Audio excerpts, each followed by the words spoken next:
हम ये बता रहे थे, देखिए माताओं बहनों भाइयों, अगर बिटिया तुमने 9 दिन खाना नहीं खाया तो आपका शरीर जो है वो जर्जर हो जाएगा, आपके शरीर पर कमजोरी आ जाएगी। इसलिए, लेकिन तुम्हें नहीं मालूम है, तुम जो व्रत भी रहती हो, एक समय वो था जब तुम्हारी स्थिति क्या थी, तुम्हें शायद नहीं मालूम। बात आ गई तो बता दे तुम्हें।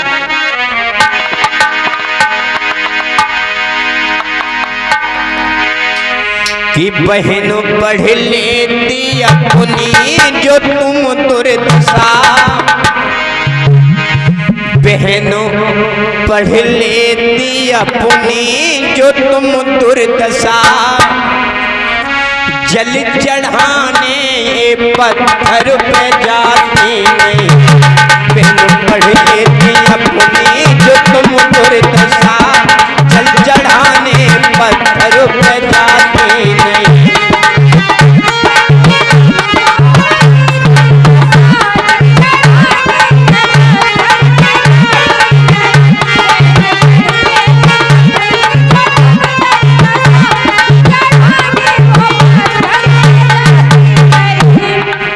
आज जो तुम पूजा करने के लिए जा रही हो,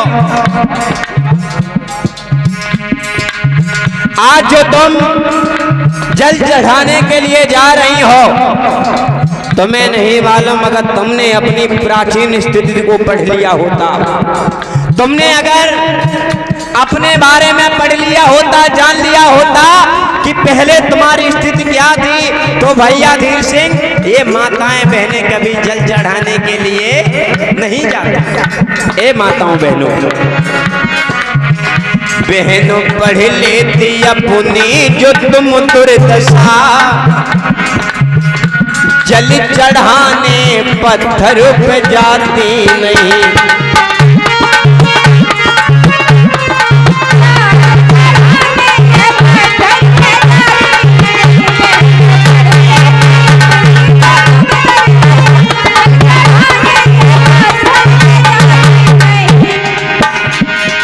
ए माताओं बहनों,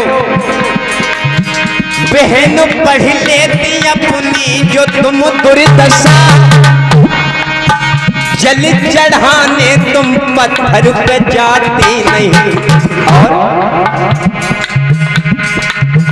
क्यों सताया गया तुमको सदियों से यहाँ। अरे वो समय याद कीजिए, अगर माता सावित्रीबाई फुले नहीं होती तो तुम्हें पढ़ने का भी अधिकार नहीं था। अगर बाबा साहब डॉक्टर भीमराव अंबेडकर ने जन्म नहीं लिया होता तो तुम्हारी स्थिति आज क्या होती। अगर तुमने हिंदू कोड बिल को पढ़ लिया होता तो तुम्हें आज पता होता कि तुम्हें ये हक और अधिकार कहां से मिले हैं। बहन पढ़ लेती अपनी तो तुम दुर्दशा, जल चढ़ाने ये पत्थर पे जाती नहीं। और क्यों सताया गया तुमको सदियों से यहाँ, क्यों सताया गया तुमको सदियों से यहाँ। बात तुमको कभी ऐसी खाती नहीं।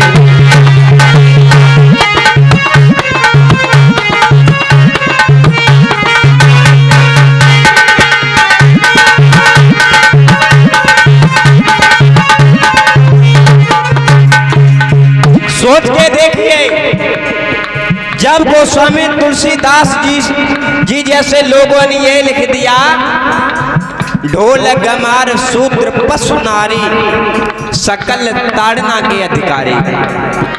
जब उन्होंने तुम्हारे बारे में स्त्रियों तक को नहीं छोड़ा जिनकी लोग आज पूजा करते हैं, तो सोचिए उस समय तुम्हारी दशा क्या रही होगी। ए बहनाओ, तुम्हारी ये दशा इसलिए है क्योंकि तुमने संग मित्रा को तूने पढ़ा ही नहीं। वो भी लड़की थी उसको ये तू जानती, वो भी एक लड़की थी संगमित्रा। संगमित्रा के बारे में जानती हो, बताओ संघमित्रा कौन थी? पता है संघमित्रा कौन थी? सम्राट अशोक की पुत्री, जो श्रीलंका में जाकर के जिसने भगवान बुद्ध के धम्म का प्रचार प्रसार किया था। संघमित्रा को तूने पढ़ा ही नहीं, वो भी लड़की थी उसको ये तू जान ले। बचती रहती जमानों की नजरों से कर, तू ये कह रही है अरे हम तो लड़की हैं, भला हम ये काम कैसे कर सकते हैं? तू उनके बारे में सोच के देख। चंद्रमा पर जो गई थी लड़की, उसका क्या नाम था? कल्पना चावला। क्या नाम था? कल्पना चावला। आज देश की जो राष्ट्रपति है वो कौन है? द्रौपदी मुर्मू। वो भी एक लड़की है ना, वो भी एक स्त्री है और तुम भी एक स्त्री हो। जरा सोच के देखिए कि हम भी एक स्त्री हैं और एक वो भी एक स्त्री है, भला हम लोगों की विचारधारा में कितना अंतर है। बचती रहती जमाने की नजरों से डाली लेकर बुलंगा को जाती नहीं।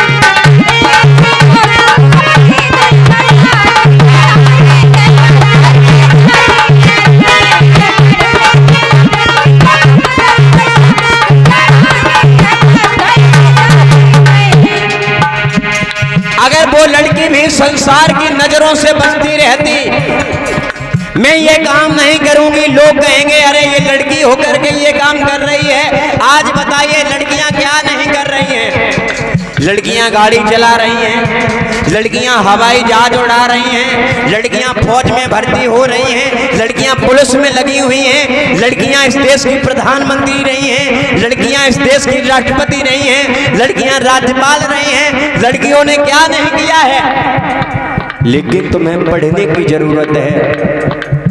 लेकिन तुम अगर पढ़ती भी हो तो तुम किनके बारे में पढ़ती हो? तुम इनके बारे में पढ़ती हो। हाँ, तुम्हें जिनके बारे में अध्ययन करने की जरूरत है। तुम्हें माता सावित्रीबाई फुले के बारे में पढ़ने की जरूरत है, तुम्हें रमाबाई के बारे में पढ़ने की जरूरत है, तुम्हें उन सभी माताओं बहनों के बारे में पढ़ने की जरूरत है जिन्होंने समाज के लिए काम किया है। तुमने किसे नहीं पढ़ा पता है?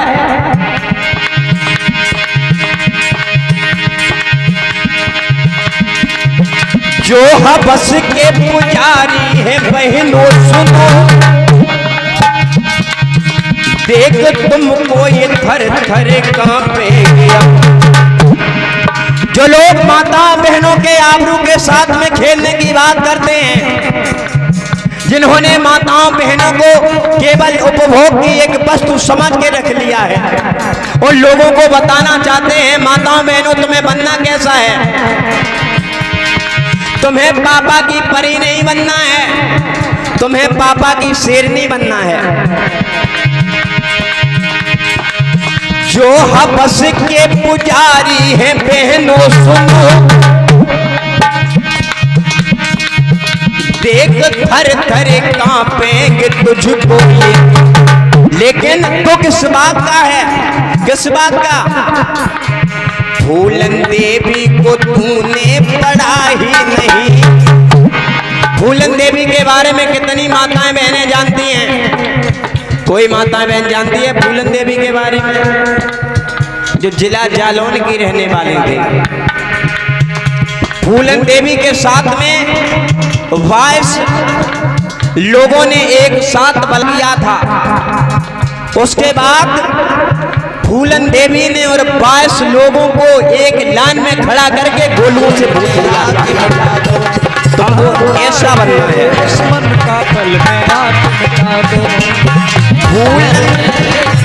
फूलन देवी को तुमने पढ़ा ही नहीं, किंतु अफसोस है मुझको इस बात का। किस बात का अफसोस है? किस बात की चिंता हमको और समाज के लोगों को खाई जा रही है कि हमारी जो माताएं बहनें हैं,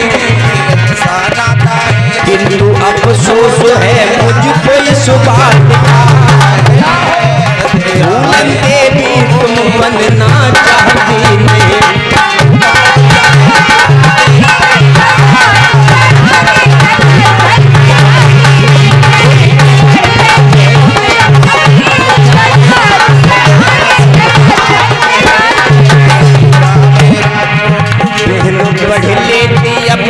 जो तुम दुर्दशा, अरे वो समय याद कीजिए जब तुम्हें स्तन तक ढकने का अधिकार नहीं था। अगर स्तन भी ढकने पर टैक्स देना पड़ता था। एक समय वो था जब स्त्री इस देश में सती प्रथा लागू थी। सती प्रथा के बारे में विद्यालय में पढ़ा होगा माताओं बहनों। जिस स्त्री का पति खत्म हो जाता था उसे जबरदस्ती आग में डाल दिया जाता था। अगर तुमने अपना इतिहास पढ़ा होता, लोगों ने ये कहा स्त्री पढ़ के क्या करेगी, उसे तो केवल चौका चूल्हा वासन करना है। लेकिन आज धन्य है माता सावित्री बाई फुले,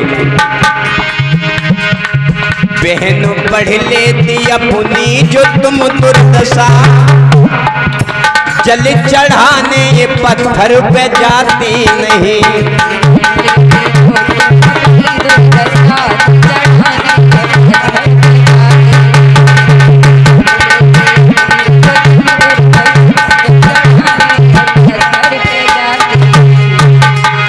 बोलिए भगवान बुद्ध की, बहन पढ़ लेती अपनी जो तुम दुर्दशा, जल चढ़ाने ये पत्थर पे जाती नहीं।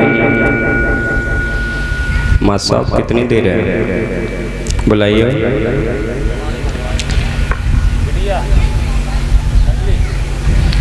जो बात हम बता रहे थे, हमारी बातों पर माताएं बहनें जरूर गौर करें।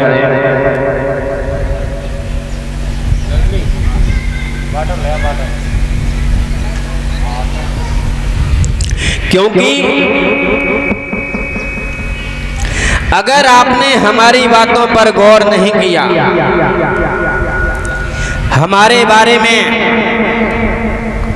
जो मैंने कही हैं ये बातें, अगर इन बातों को आपने नहीं समझा तो एक समय वो होगा जब आपको बहुत पछताना पड़ेगा। 9 दिन जो तुम व्रत रहती हो, इन 9 दिनों में आप किताबों का अध्ययन कीजिए तो आपको अच्छी जानकारी मिलेगी। क्योंकि अगर तुम व्रत रहोगी तो आपका शरीर स्वस्थ नहीं रहेगा, आपका शरीर अस्वस्थ रहेगा। आपको लेटने की पड़ी रहेगी कि हम लेट जाएं, हमारा शरीर काम नहीं कर रहा है। अगर ये कथा हो रही है इस समय जनरेटर चल रहा है, अगर जनरेटर में डीजल न डाला जाए तो क्या होगा? क्या जनरेटर चलेगा भैया? नहीं चलेगा ना। उसी प्रकार से ये शरीर है, अगर इस शरीर में भी अगर हमने भोजन नहीं डाला, पानी नहीं डाला, तो फिर हमारा शरीर भी ये बेकार हो जाएगा। इसलिए हमको भोजन और पानी की आवश्यकता है। अगर तुम व्रत रहती हो तो तुम 5 दिन पानी न पियो तब जाने। 5 दिन तुम पानी न पियो तब देखें आप क्या जीवित रह जाओगे? आप नहीं रह पाओगे, क्योंकि पानी शरीर के लिए बहुत आवश्यक है। इसलिए देखो क्या बात है, जो बात हम बता रहे थे, हमको इस पत्थर पूजा से बिल्कुल अलग हटना है। हमको ज्ञान मार्ग की जरूरत है, हमको अंधविश्वास हटाने की जरूरत है और हमको ज्ञान के मार्ग को उजागर करने की जरूरत है। बोलिए भगवान बुद्ध की